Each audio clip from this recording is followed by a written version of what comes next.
Do teu pecado te queres livrar. Seu sangue tem poder, sim, tem poder. Almejas tudo maligno escapar. Seu sangue tem este poder. Olá, irmãos e amigos, estamos juntos mais uma vez para o nosso café com Deus. Meu nome é Edivaldo José e hoje gostaria de compartilhar mais uma meditação baseada na carta de Paulo aos Efésios, capítulo 4, versos 17 a 19. Assim diz a palavra do Senhor. Assim eu lhes digo, e no Senhor insisto, que não vivam mais como gentios, que vivem na futilidade dos seus pensamentos. Eles estão obscurecidos no entendimento e separados da vida de Deus, por causa da ignorância em que estão, devido ao endurecimento de seus corações. Tendo perdido toda a sensibilidade, eles se entregaram à depravação, cometendo com avidez toda espécie de impureza. Pense bem, viva melhor. Pense em como Jesus te encontrou e onde te colocou. Pense no passado, mas não se grude nele, pois o futuro pode ser mudado através das decisões e mudanças do presente. Esse é um dos trechos do Novo Testamento que preza pela ética cristã. Esse trecho começa com o apóstolo Paulo dizendo, assim, na NVI que nós lemos, e em Almeida Revista Atualizada ele vai dizer, portanto, ou seja, já que nós alcançamos ou fomos alcançados, agora devemos agir assim.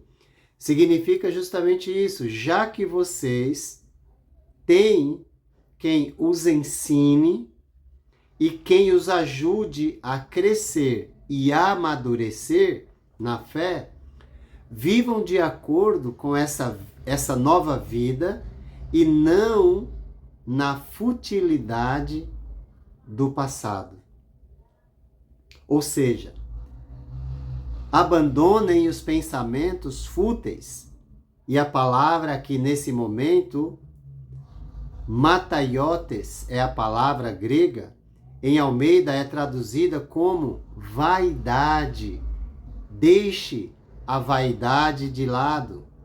São pensamentos fúteis ou vaidosos, são pensamentos destituídos de verdade, de realidade, que tornam o ser humano sem vigor espiritual, conduzindo-o à depravação e perversidade. É isso que os pensamentos fúteis produzem no ser humano. Paulo, nesse momento, ele se coloca como testemunha juntamente com o Senhor, pois ele fala, eu lhes digo e no Senhor testifico, para motivá-los a viverem de modo diferente. Se antes não havia preocupação com o comportamento, agora deve haver. Se antes a gente não se preocupava com a maneira que vivíamos, agora devemos nos preocupar. Por isso ele diz, não vivam mais como os gentios, que são os pagãos, aqueles que não têm fé. Não viver mais como gentios é fazer bom uso da oportunidade que recebeu do Senhor, que neste momento é testemunha de tudo o que fazemos ou deixamos de fazer. Agora, como é que viviam os gentios? Nesse trecho, Paulo vai dizer, na inutilidade dos seus pensamentos, ou pensamentos sem valor, que não edificam. Ele diz: abandona esses pensamentos. É importante fazer a substituição de pensamentos. E para isso, sugiro que você leia Filipenses 4:8.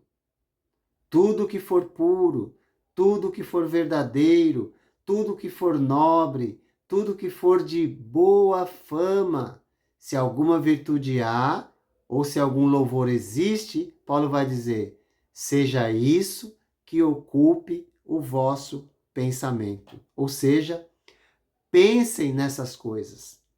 Trabalhe para colocar em prioridade mental esses pensamentos, tá bom? E não viva na inutilidade dos pensamentos. Também Paulo vai dizer que eles vivem obscurecidos no entendimento, ou com a mente nas trevas, com pensamentos enganosos.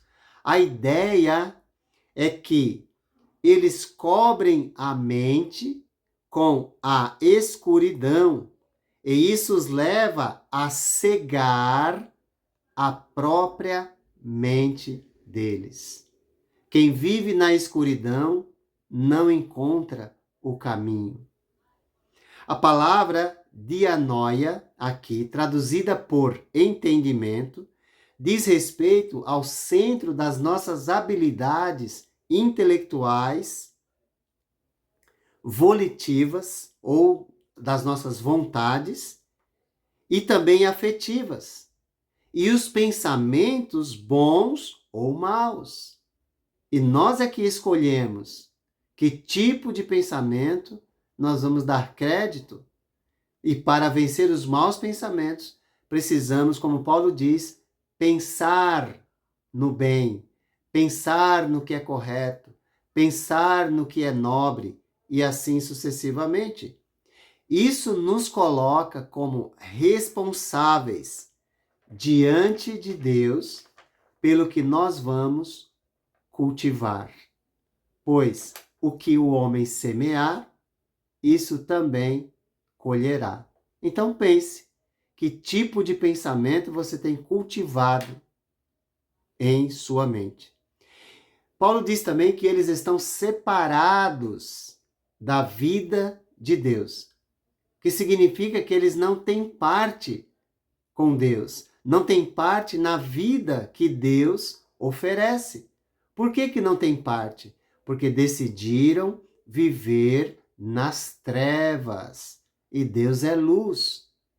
Essa é a consequência natural, ou seja, não tem parte na vida de Deus, e essa é a consequência natural de quem rejeita a direção de Deus e cobre a mente com a escuridão do pecado.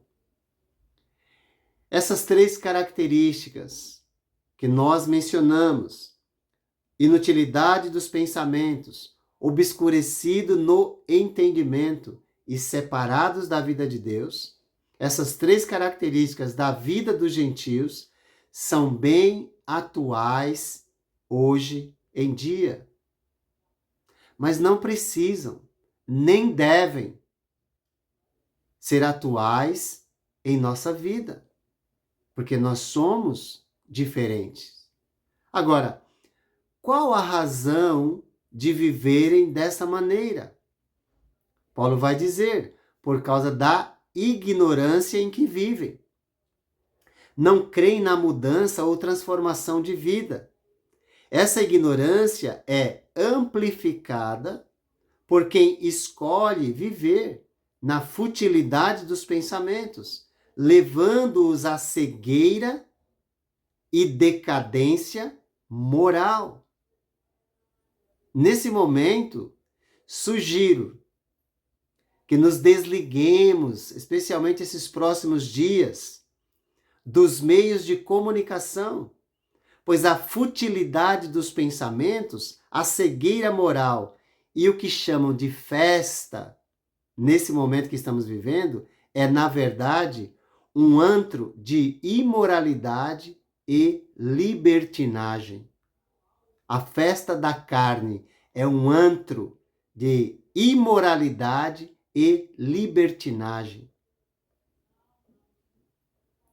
E é óbvio que quando você toca no assunto de forma mais aberta, isso causa o que causou nos gentios naquela ocasião, um endurecimento do seu coração. E isso se dá pela rejeição da verdade que os podia salvá-los, libertá-los dessa imoralidade, dessa libertinagem dos nossos dias. São teimosos para aprender e, cobrindo a mente com a escuridão, com as trevas, agem como se fossem animais irracionais. Não têm vontade de aprender, pois bloqueiam sua capacidade mental para discernir o certo e o errado. E transformam o errado em certo, na mente deles, na mente depravada, na mente pecaminosa. Os resultados na vida dos gentios e na vida dessas pessoas que vivem dessa maneira, eles perderam toda a sensibilidade ou vergonha, não é? Não se tem vergonha, é imoral. Se entregaram à depravação e aos vícios. E depois que terminar, aí você vai ver nos jornais qual é o resultado disso. Cometeram e cometem com avidez toda espécie de impureza. Perderam todo o controle de suas vidas, são escravos da libertinagem, do pecado e da bebedeira, do sexo irresponsável.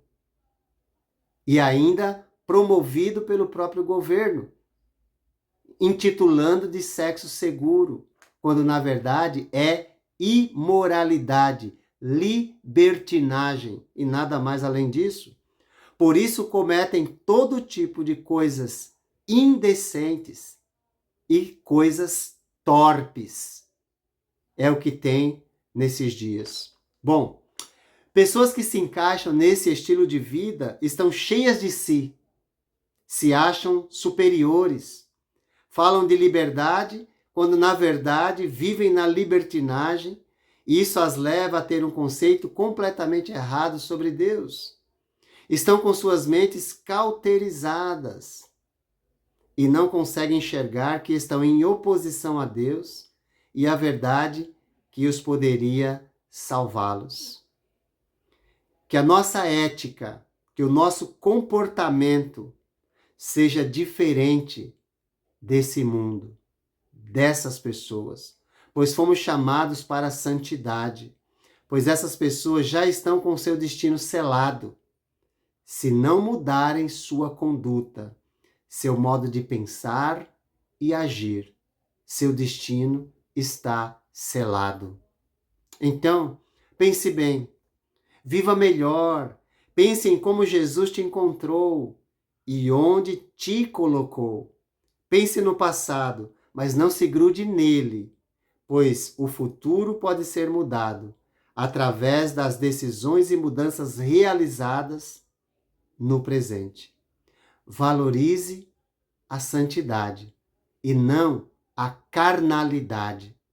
Preste atenção em Jesus e desfrute já da eternidade nesse momento. Que Deus te abençoe e te guarde. Há poder, sim, força sem igual, só no sangue de Jesus. Há poder, sim, prova o pecador, ou aceita o dom de Jesus.